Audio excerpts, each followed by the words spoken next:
नमस्कार दोस्तों, आपका स्वागत है स्टार मस्को न्यूज़ में। दोस्तों, यूपी ट्रिपल एससी और यूपी पीएससी इन दोनों आयोग से जुड़े हुए जितने भी छात्र उत्तर प्रदेश के हैं, उन सभी के लिए एक बहुत बुरी खबर है। जी हाँ दोस्तों, और ये बुरी खबर है क्या और ऐसा क्या वाकई में होगा, तो इस बात की चर्चा मैं इस वीडियो में करने वाला हूं और इस पर मेरी राय क्या है वो भी आपको बताऊंगा। ठीक है दोस्तों, तो सीधा मुद्दे पे आता हूं। देखिए, न्यूज़ ये है कि भर्ती की उम्र 30 वर्ष करने की सिफारिश।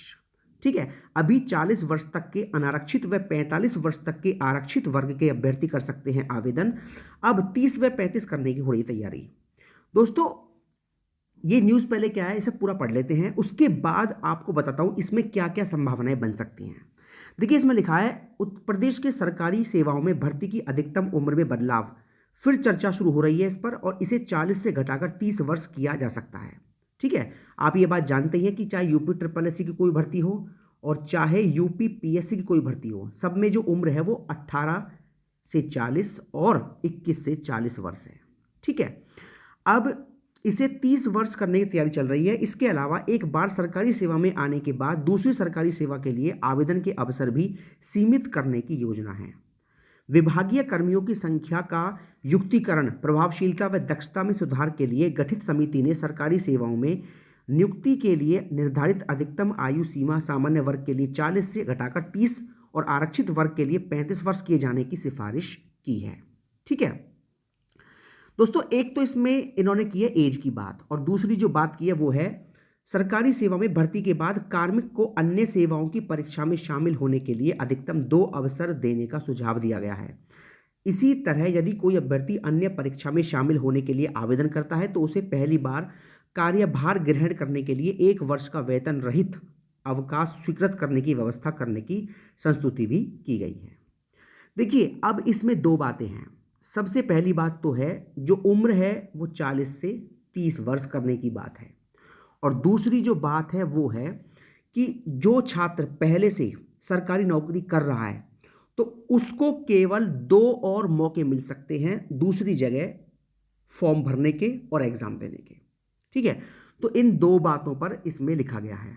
देखिए, अगर मैं पहली बात की बात करूं कि 40 से उम्र 30 करने की बात है, देखिए अगर योगी जी की सरकार दोबारा से उत्तर प्रदेश के अंदर बनती है तो ऐसा, अगर आप मेरी राय पूछते हैं तो ऐसा पॉसिबल है कि वाकई में उम्र 30 साल की जाए, क्योंकि इस चीज़ पर सरकार काफ़ी विचार कर रही है, बहुत पहले से विचार कर रही है। और आपने देखा भी होगा 5 या 6 महीने पहले ये संविदा वाला जो मुद्दा था, जब ये उठा था तो उस कंडीशन में छात्रों ने काफ़ी इस पर धरने किए, आंदोलन किए। उसके बाद सरकार को बयान देना पड़ा कि हम ऐसा कुछ करने नहीं जा रहे हैं। हालांकि सरकार का करने का पूरा मन था, लेकिन छात्रों के आंदोलन के बाद सरकार ने अपना वो जो फैसला था वो वापस लिया था।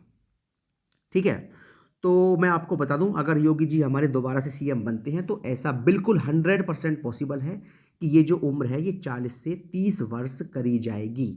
और जो छात्र एक बार गवर्नमेंट जॉब के अंदर आ गया तो केवल उसको अधिकतम 2 अवसर दिए जाएंगे अन्य परीक्षाओं में शामिल होने के लिए। तो इस बात में कोई शक नहीं है।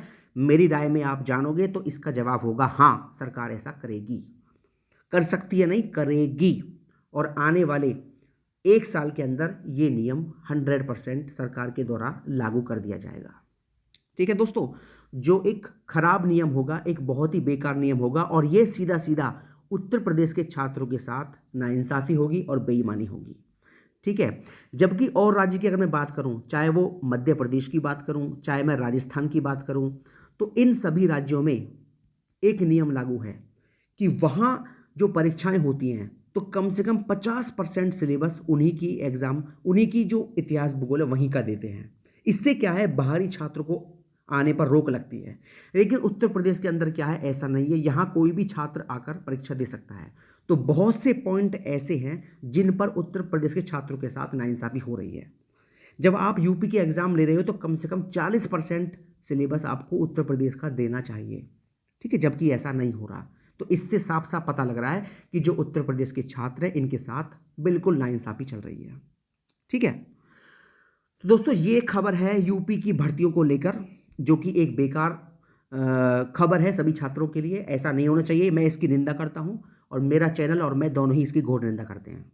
ठीक है दोस्तों, तो ये खबर है। और किसी भर्ती के संबंध में या परिणाम के संबंध में कोई भी जानकारी मुझे मिलेगी तो आपको सबसे पहले एकदम ऑथेंटिक जानकारी मेरे चैनल पर दे दी जाएगी। दोस्तों यही न्यूज़ थी। अगर आपको मेरी वीडियो पसंद आई हो तो मेरी वीडियो को लाइक कर सकते हैं और अपने काम की ऐसी और वीडियोस पाने के लिए मेरे चैनल को सब्सक्राइब कर सकते हैं। बहुत बहुत धन्यवाद दोस्तों। जय हिंद, जय भारत।